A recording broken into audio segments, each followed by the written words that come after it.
magandang gabi sa inyo mga kasawi. Kamusta na po kayong lahat? Naway nasa mabuti kayong kalagayan at mag-iingat kayo palagi mga kasawi.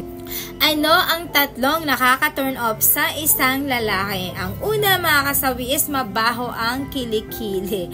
Kasi kapag once na naamoy namin ang kilikili ng isang lalaki, ouch, mapapaganon kami at lalayo kami sa inyo. Syempre hindi kami magiging komportable na makakausap kayo dahil sa baho ng inyong mga kilikili. Ayan talaga ang mabilis na nakaka-turn off sa mga kalalakihan kapag mabaho ang kilikili mo. Okay lang yan na mabalahibo basta mabango. Walang problema yon mga kasawi, para naman mas masarap at mabangong amoy-amoyin kapag kaganito ang isang lalaki.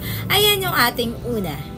Ang pangalawa mga kasawi is walang pangarap. Yung tipo ba na nakikita mo ang isang lalaki na wala siyang pangarap sa buhay niya, na nakokontento lang siya na ganito lang yung buhay niya, hindi na siya nagtatrabaho, yung bang hindi siya nangangarap na ganito someday, ganito yung buhay natin, someday bibilhin ko to para sa'yo, someday magiging ganito yung buhay natin kasama yung mga anak natin, yung someday na may pangarap siya kung ano ang magiging future ninyong dalawa kapag once na kayo ay magkatuluyan. Yung bang kahit na wala ba siyang girlfriend pero may pangarap siya, 'di ba? Normal sa mga kalalakihan na nangangarap tayo. Talagang bang someday na ganito yung gagawin mo para hindi maghirap yung pamilya mo, hindi maghirap yung mga anak mo kapag dumating yung panahon na ito, nag-iipon. Pero kapag nakita ng isang babae na wala kang ginagawa para sa iyo, okay lang kung ano yung meron sa iyo, ganitong ganito ka na lang. Yung tama bang wala ka nang inaasahan, hindi ka na magsisikap na para sa'yo. Kontento ka talaga kung ano lang yung nakakain mo, yun lang talaga yun. Kapag once sa ganito yung ugali ng isang lalaki, nakaka-turn off ito mga kasawi. Kasi nga syempre kahit sinong babae, walang hahangad sa'yo, nagugustuhin ka kapag hindi ka nangangarap. Ayan yung ating pangalawa. Ang pangatlo mga kasawi is mahilig sa babae. Kapag kang isang babae nakikita na mahilig ang isang lalaki ng maraming kababaihan, na ba naman makaka-turn off yun kahit pag-gaano ka gwapo, kahit pag-gaano ka kayaman.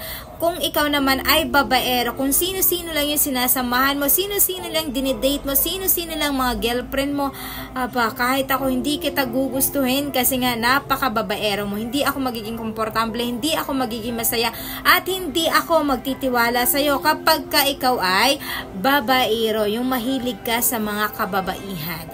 Ayan yung ating pangatlo. At syempre, hindi mawawala yung aking advice sa topic na ito mga kasawi. Lagi nang tatandaan sa mga kalalakihan, kung kayo ay mandiligaw, kailangan wag na wag ito. Kailangan magiging, ayan, may pangarap kayo sa buhay. Gawin nyo yung future nyo kahit wala pa kayong mga jowa.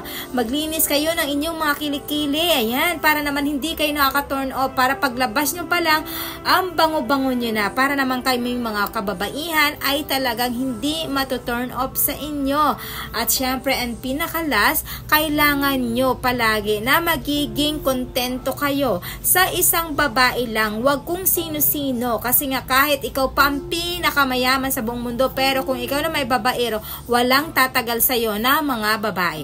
Ayan lang po yung aking advice mga kasawi. Maraming salamat sa patuloy na pagsuporta niya sa akin, sa walang sawang pag-share at pag-comment. Sa mga hindi pa po nakapag-subscribe, pwede na kayo mag-subscribe, pwede na rin kayo mag-follow para updated kayo sa topic ko araw-araw. Magandang gabi.